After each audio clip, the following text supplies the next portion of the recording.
Welcome to Healing for Real. From top British private school to spiritual seeker.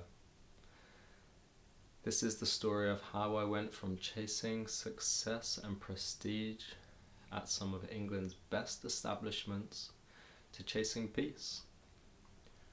How I went from Epsom College to a life focused around inner healing, spiritual growth, and self-discovery.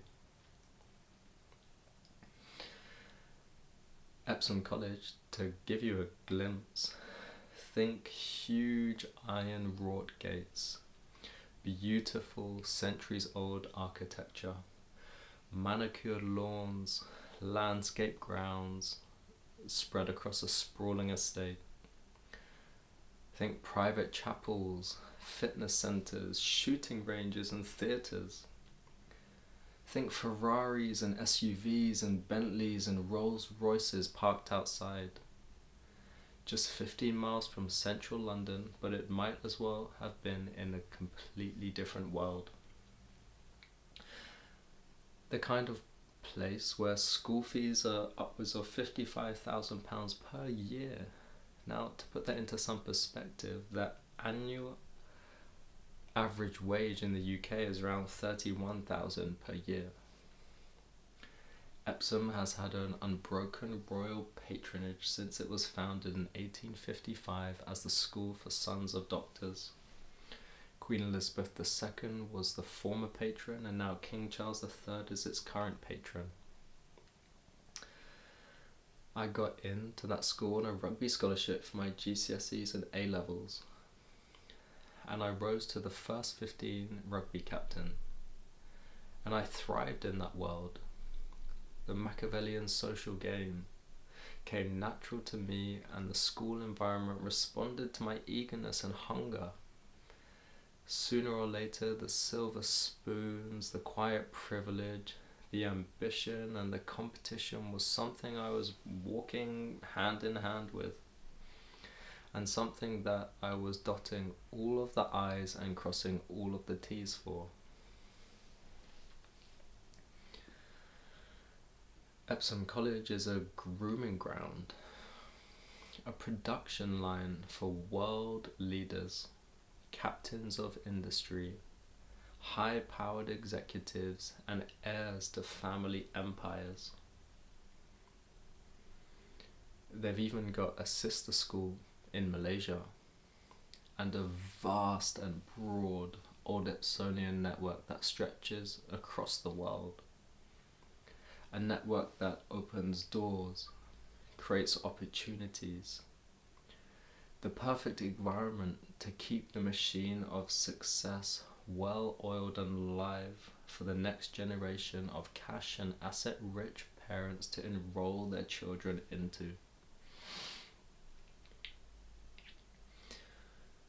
Through that network, I personally landed an internship in Nomura Bank in Hong Kong, a famous investment bank. I was also mentored by the vice chairman of Deutsche Bank in London. I had placements at Rabobank in London, Rathbones Investment Management House in London, and back again at Nomura in London. I even won a fully paid summer school place at Bocconi University in Milan. And after attending that summer school, was given an unconditional offer there a whole year before I finished my studies at Epsom in their prestigious Bachelor's in Economics, Management and Finance program. With our rugby team, we did this unbelievable tour to Singapore and Australia. Really the trip of a lifetime, and yet we were 17 years old at the time. But when we came back, I got suspended for bad behaviour, too much Jack the Lad, too much partying, sneaking out past curfew, reckless and wild behaviour. And the truth is, during all of that time at Epsom, even though it looked like I was flying high, I was weak and struggling and crumbling and just trying to survive. And just for the record, anyone looking with a finer eye could have seen that from afar. But with all the smoke and mirrors, I tried my very best to hide that truth and reality. I was plagued with anxiety, panic, depression.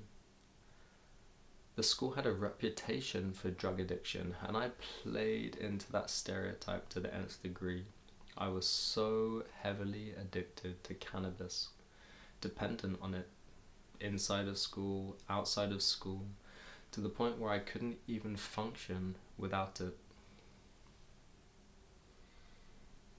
As I approached my last year of A-levels, I had become a complete shell. If somehow I thought I was hiding this inner turmoil before, by the time of the last year, I stuck out like a sore thumb, rarely going to school, telling people I was studying from home, but really I was hiding. Socially gone, bankrupt, I became a recluse, a ghost. And I'm sure the teachers and caretakers knew. But what could they do at this stage? When a kid's nearly finished? When he's hanging by a thread? When he's become an isolated and avoidant bully who would have a panic attack every time he's questioned about his state of mind or his being. So there were two lives running side by side.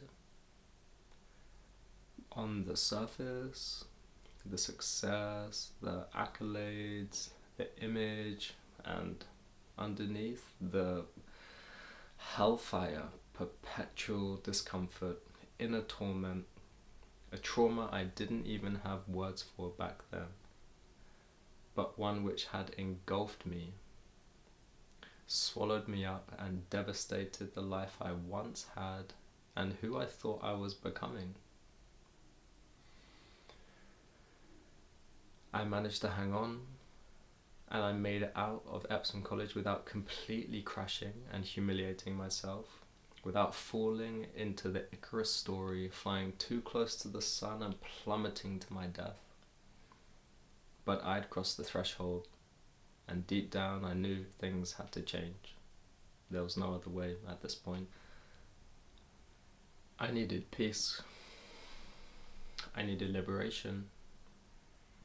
I needed a way out of this loop of suffering, out of this internal war and battlefield. You know, they say male suicide rates are high, and I had contemplated it so many times. And I suppose I wasn't far off. I was just too scared to follow through with it. So I became trapped and imprisoned within my own very body. Soon enough, everything else just became insignificant.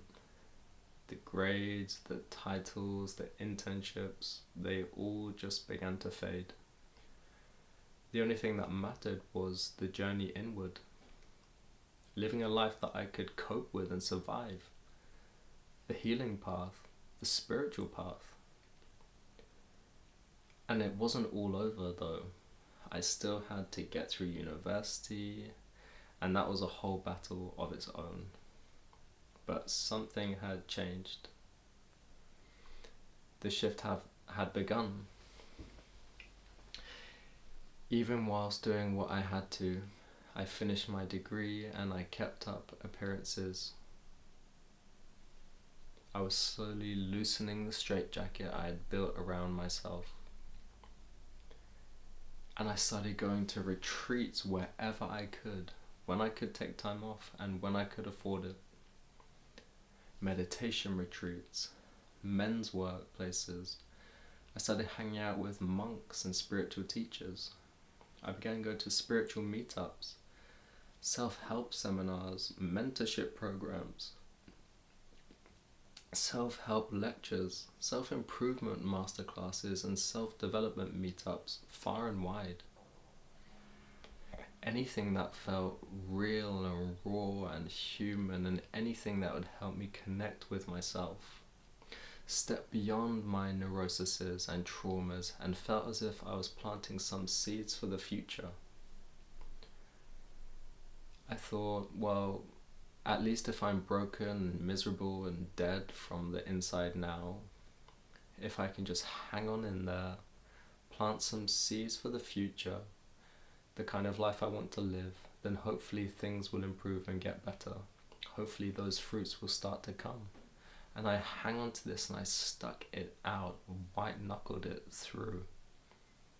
And this journey is now taking me all around the world.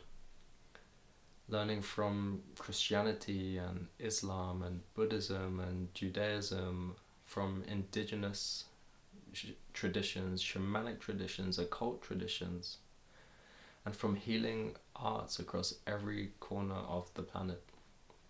And almost a decade in now, and still, it feels like I'm just getting started. Since those days of Epsom, I've done a complete 360, but the same drive is there, the same persistence is there, the same fire is there. Only now it's channeled differently.